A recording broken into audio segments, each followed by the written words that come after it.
Hi, I'm your host Vasco Duarte. Welcome to the Scrum Master Toolbox podcast, where we share tips and tricks from Scrum Masters around the world. Every day, we bring you inspiring answers to important questions that all Scrum Masters face day after day. Hello, everybody. Welcome to one more week of the Scrum Master Toolbox podcast. And this week, joining us from Waterford in Ireland is Leigh Griffin. Hi, Leigh. Welcome to the show. Thank you, Vasco. Delighted to be here.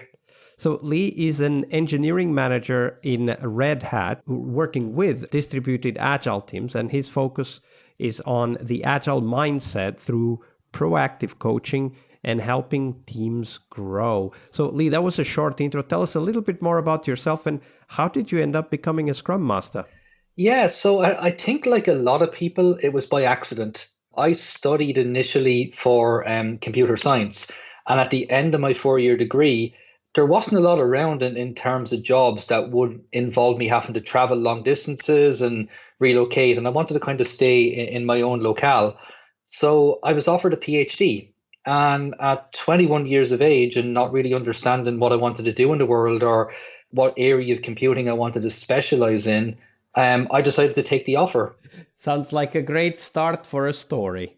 Yeah, and the fun thing with a PhD is you have several years of procrastination before you eventually have to deliver a thesis. And that in itself was the challenge. It's how do you handle that multi-year project and keep yourself motivated week after week?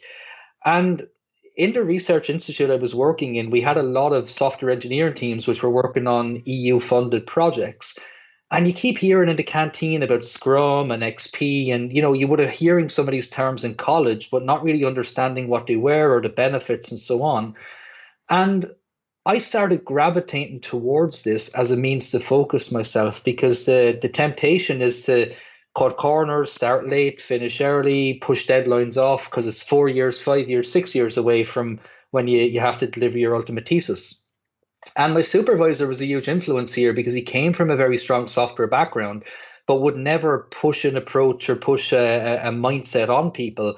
And it was my first real experience with coaching in that respect, that he was helping me to explore tools and processes and ultimately aligning on a way of working that suited my style. So I gravitated towards Scrum because a value-driven backlog was probably the thing I needed at that time because I didn't want to stay a student forever. And when you work in research day in, day out, you get a hell of a lot of time to read and immerse yourself into any area. And I definitely spent way too long reading around Agile methods and getting a lot of book smarts about Agile, but minimal implementation because I was a team of one. My supervisor was the kind of semi-product owner helping to guide the overall process. And that actually became a later inspiration for me as I worked with another student 2 years ago on her master's dissertation, which was on small scale Scrum. So I looked at how we could modify the Scrum framework for teams of 1 to 2 people, which was exactly the kind of projects I faced as a student. So that kind of base experience, that huge book smarts domain knowledge view of Agile, I took with me into my first role post-graduation into software engineering. And I naturally found myself taking an interest in the organization of my own work and others as we tried to apply a lot of the theory to my day-to-day. And I'm happy to admit now, at the time I probably wasn't, that I was an average programmer. I could get things done, but I wasn't the rock stars that I've worked with since. And for me, seeing that bigger picture and the multiple roles that are needed to align on getting a release over the line and into a customer, it kind of set my mindset towards moving into Scrum as a full-time role. And I still didn't know whether that would be Scrum Master or product owner or how that would work. And I asked for training because I wanted to get the more formal certifications in the process forward. And the company had no interest. They didn't want to invest in that role and that mindset because they were primarily a waterfall company. So I had an opportunity to move to a new company who wanted to have a team lead that would come in and bootstrap an entire new team and new processes from the ground up with the view to help other teams in their wider organization transform, if you will, into an agile way of working. And they were impressed with my PhD background. They were impressed with the depth of knowledge I've accumulated around Scrum and Agile. And that led me to my first certification, my certified Scrum Master. And that is how I became a Scrum Master. Yeah, indeed. Quite many steps that were kind of all aligned, at least as you told the narrative, to get to that point. And next, of course, we talk about one of those moments where things just didn't really go as you expected. So, Leigh, share with us a story that happened to you. Might have been that first assignment as Scrum Master or something later, but walk us through that story, how it happened step by step, and also what was it that you took out of that failure story that you value and cherish as an important lesson in your career as a Scrum Master? Yeah, failure is one of those things that people fear. And I've always taken that approach of embracing failure because it's an opportunity to learn, it's an opportunity to course correct.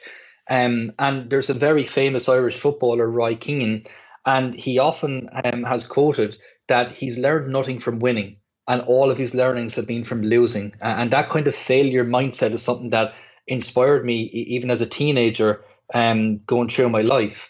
I could name 10, 15, 20 failures. I probably had failures this week if I really was to delve into it. But one that sticks out with me and something that I took as a life lesson, which I hope our listeners will share as well. We were tasked with delivering a new variant of an existing product. And when the project began, the team was small. It was literally one developer. And I was in as a Scrum Master role, but the promise was we're hiring more people, we're going to second more people from other parts of the company to get this working, and we just need to bootstrap it. We just need to get this moving. So we spent several weeks gathering requirements, interviewing stakeholders, working with our product owner, and that product owner was juggling a workload far in excess of what his calendar could take. So the user story work and the overall backlog generation, it was slow going, but we made progress. We got a shape to it. And we identified that the work itself had four main implementation features, and they were going to be our milestones that we were going to move towards. And as a team of one, we could only progress the kind of initial architecture while we hired and filled the roles to pad the team out. And eventually, we grew the team to 6 people, which was fantastic. And in my role as a Scrum Master, I'm there projecting confidence in our delivery. And my role was kind of a dual role. I was the lead of the lab, and I had a manager like everyone does to report to and to coordinate with.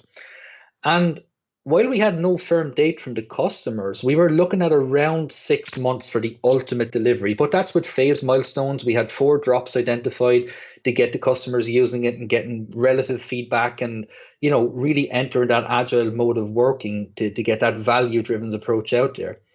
And I was giving weekly briefs to my manager. I was running blockers through them. And I was pointing out that 2 of the milestone streams, and these are based around network protocols, we need assistance from another lab because we just didn't have the specialisms for it. And all of these were brought up through calls and in-person conversations. So I travel up from Waterford to Dublin to the lab to meet with the manager once a month. And we talk through the problems, we talk through the issues, we talk through the progress and so on. And I always left with a sense of confidence that I'm being listened to and we're getting the space to grow and the timelines are adjusting based on what we've learned. And with the number of blockers and this lack of access to the 2 key people to unblock the latter half of the project, we were projecting around plus 3 months on the original schedule. And this was accepted and we moved on. And one day in a meeting with one of the sales team, the project came crashing down in my head. I was told that a customer had made a request for one of the protocols that we hadn't yet implemented.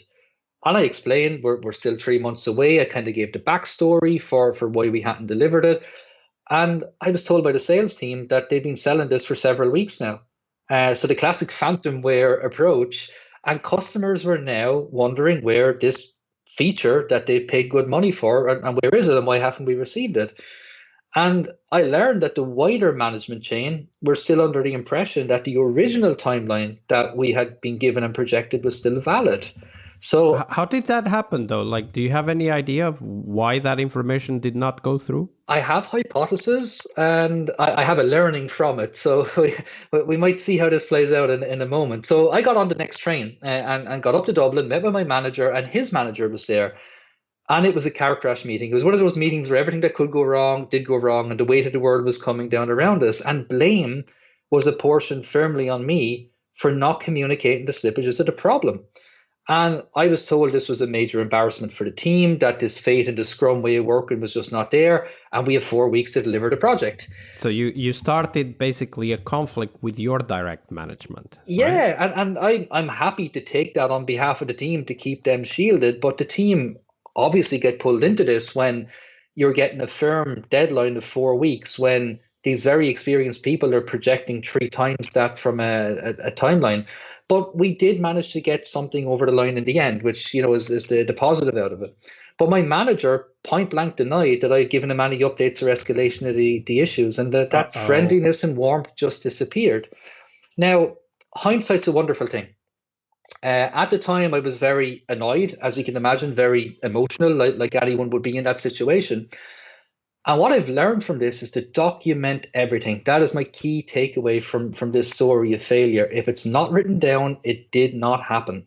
So from that point on, in every role I've been in, when I've had meetings where these crucial conversations are playing out, I'd keep minutes and I'd email the participants after the meeting to confirm in writing that what we spoke about, the actions or inactions, and so on. And really, this was naivety in the sense that I was a first-time Scrum Master. I took a lot of this at face value, and I thought that my in-person communications and how well they were received was enough, and it was capturing the concerns and have dealt with. Now, with the benefit of hindsight, do you believe that miscommunication, if you will, was accidental? I believe it was down to a lack of psychological safety within the management chain. So I've recently read The Fearless Organization, which is a fantastic book on psychological safety. And it reminded me a lot of the Nokia situation. And Nokia, as everyone can remember, kind of dominated the mobile phone market back in the 90s. Well, also in the 2000s, all the way They up to did, yeah. 2011. That's it. Yeah, they were still involved, and then they eventually exited totally out of it.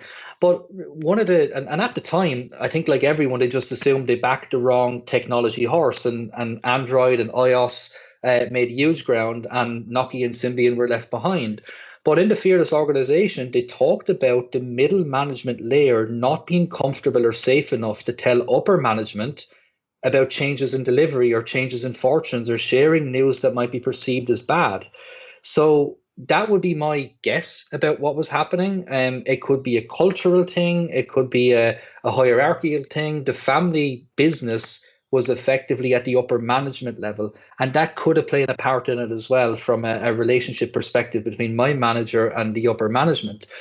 But the long story short for this is we did deliver something in the time frame, but it fractured the team. It really fractured the team, and it fractured the confidence in the agile transformation that had been ongoing for nearly 10 months at this stage. Because from there on in, new projects were set with hard deadlines. Even before requirements were gathered, we were told this has to be delivered on a certain date. And that ultimately led me to Red Hat, and led me to a role change into an organization that would allow me to grow as a Scrum Master in a much more safe environment where failures were embraced somewhat rather than admonished and used as a stick to beat the team with. And actually, from a Scrum Master perspective, you raised the topic, which is that we should always keep an eye out, pay attention to the level of safety in communicating bad news, not only for the team, but also for the stakeholders that are working with the team. So product owners, managers, etc. Because if they are not safely communicating the bad news, then we know it's going to end up exploding on the team's table anyway. Exactly. And that, I suppose, was my one goal as the shield for the team, to make sure that as much of this didn't land down on the team as possible. But they're going to see it, they're going to hear it. And when you get these firm delivery mails coming out, everyone feels the pinch out of it. But that was my biggest takeaway from a failure: to document as much as you can, and make sure everybody leaves that meeting and leaves that conversation with the exact same message and understanding. Yeah. Yeah, absolutely. Thank you for sharing that story, Leigh. You're welcome. Monday is about what we learn from our obstacles and our failures. But tomorrow is Team Tuesday here on the Scrum Master Toolbox podcast. We explore teams and their journeys, the habits they develop that threaten their performance, how each of our guests helped their teams evolve, and the one key lesson they learned from that experience. We really hope you liked our show. And if you did, why not rate this podcast on Stitcher or iTunes? Share this podcast and let other Scrum Masters know about this valuable resource for their work. Remember that sharing is caring.